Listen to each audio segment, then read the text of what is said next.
Hey, this is Doc Yates. I'm a naturopathic doctor, registered acupuncturist, and a kinesiologist, owner of the Yates Naturopathic Clinic, and the founder of the interactive health website, Able Health. And this is the Simply Health Podcast, a show for females where I work to simplify and demystify the secrets of achieving optimal health naturally, based on my own experience in working with thousands of female patients over the past 15 years of my clinical practice. Welcome to Simply Health. Hey, this is Doc Yates, and on the Simply Health Podcast today, brought to you by Able Health, we are again taking our deep dive into the fertility session, and we're talking about, fertility, and more specifically, 6 tips regarding progesterone and your fertility. And progesterone, if you've been struggling with fertility for a while, progesterone is something that I'm sure has come up in any of your online Googling research, and I want to explain a little bit more today about how what the role of progesterone is and how it is used in fertility, and more importantly for you, is it something you should consider for your fertility? So, fertility clinics use progesterone virtually every case, at least where I am, even cases that are not struggling with fertility. For instance, I've seen clients that are surrogate moms. Progesterone's given them in very high doses, regardless, even though they've never had fertility issues with their own kids. They still use progesterone. But interestingly enough, if you have hormone imbalances here and you're struggling to reset your cycle, medical doctors that don't work at fertility clinics don't give progesterone. They give birth control with it, which is a synthetic progesterone, which doesn't always have the same kind of, very rarely has the same benefits. So it seems that there's a fairly big disconnect between the effects of balancing hormones in a fertility clinic versus the effects of balancing hormones from a medical doctor. Maybe they're always just assuming that unless you're there for fertility, you don't want to get pregnant. But I feel like that's a discussion that needs to happen with the client about the idea of using a synthetic hormone, because a lot of them are told that they're just putting on progesterone, but they're not. They're putting on synthetics. So progesterone is a female hormone. It's produced by ovaries. It's produced by your adrenal glands a little bit as well. And then after you ovulate, it's produced by something called the corpus luteum. And this is kind of like a good way to imagine an actual chicken egg.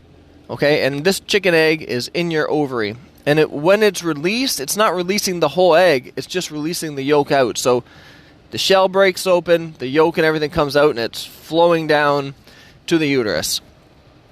The egg shell that's left behind, it's going to produce hormones and feed it to the body to help maintain keeping that egg alive. So it's like sending out messages being like, I just released this, you better keep it alive. And that happens for about 10 weeks.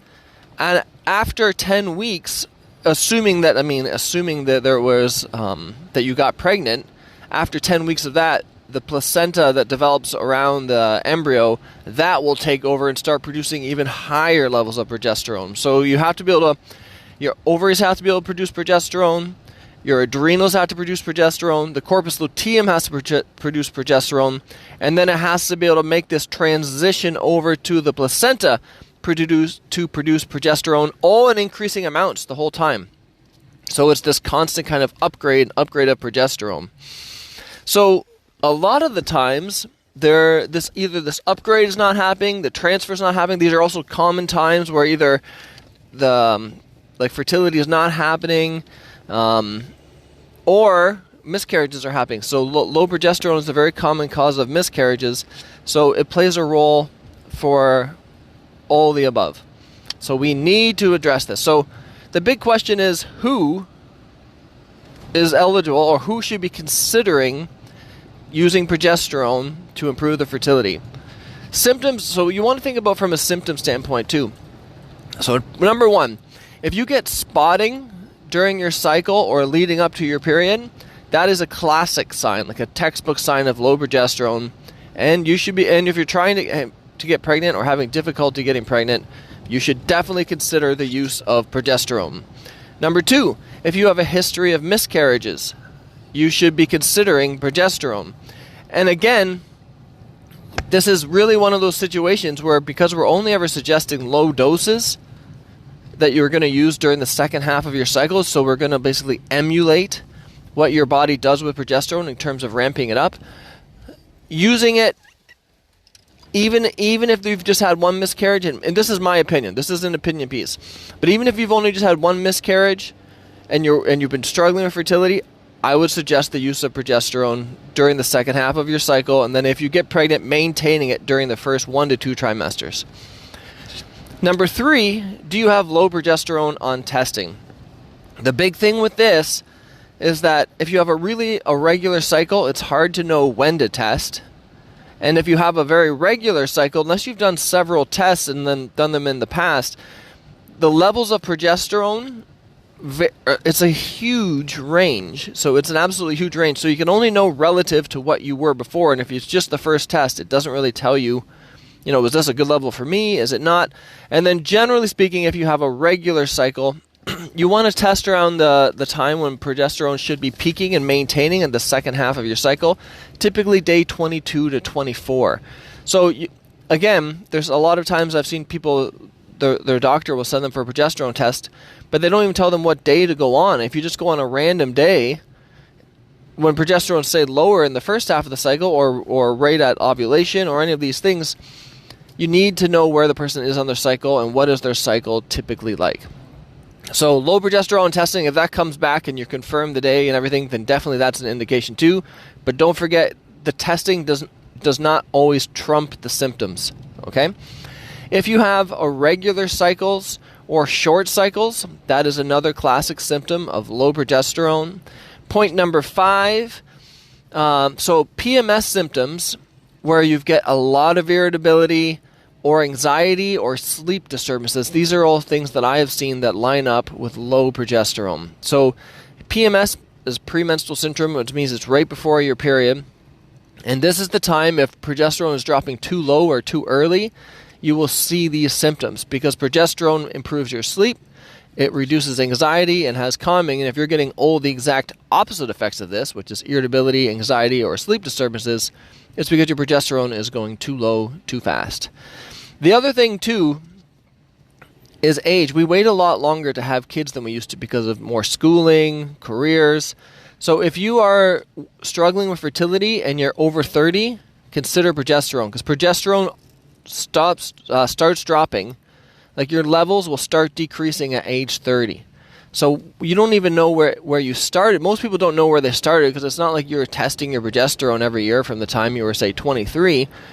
You don't know where you started. But if you're starting now and you've been struggling with fertility and you're over 30, I would strongly suggest adding progesterone to your routine. So at least during the second half of your cycle. So most people, the second half let me explain how that works, actually. So if you're taking progesterone for fertility, you're not taking it all the time. You're only taking it from ovulation, which for most people is around day 14. If you have a shorter cycle, sometimes it's day 12. And then you're taking that from that period until your next period starts. And you're not using high doses, you're using a low dose. So there's a lot more specifics to the dosing, which I'm not going to get into on today's podcast. But you're using a lower dose. And it's just to help your body maintain this egg that's been released, and so that if it gets fertilized, that it can maintain an implantation. Okay, so as the number one question that I always get about anything hormonal, like, people will always say, well, aren't hormones dangerous? And the answer is yes and no. So according to the Women's Health Study, and this was not based on fertility issues, these were menopausal females, and the big thing to remember here is that they weren't using progesterone at all. They were using synthetic estrogens in extremely high doses, and they were taking it without progesterone. And what they found is that has a slight increase in certain female cancers. However, when you're using progesterone to balance estrogen, some studies have shown that it actually has a reduction in certain female cancers. So progesterone is not linked with the increase of female cancers. If anything, it might help with prevention. And estrogen, when used bioidentically, not orally, and balanced with progesterone, has not been shown, at least at this point, to increase female cancers. So I hope that gives a little bit of information in terms of the benefits and the safety. And again, we're not talking about mega doses of progesterone, though I have seen many fertility clinics use 300% more progesterone than I typically would. And you will see more than people get more symptoms with that, like including like a lot more breast tenderness, or sometimes you'll see what they call the mask of pregnancy, where you get these brown discoloration on your face because they're using such massive doses. Generally, I have found that I don't need to use that high of doses, and seen a lot of great cases and improvement with fertility and people getting pregnant. So I hope this was helpful. I hope this gave you some information about progesterone, the role it can play with your cycle, or if you are struggling with fertility, I hope this will give you another tool in your toolbox to help you along your way. This is Doc Yates signing off. Thanks for tuning in to Simply Health. If you want to learn more about health, check out Able Health. If you want to see some of the other projects that I've been working on in health, business, music, and life, please check out the links below.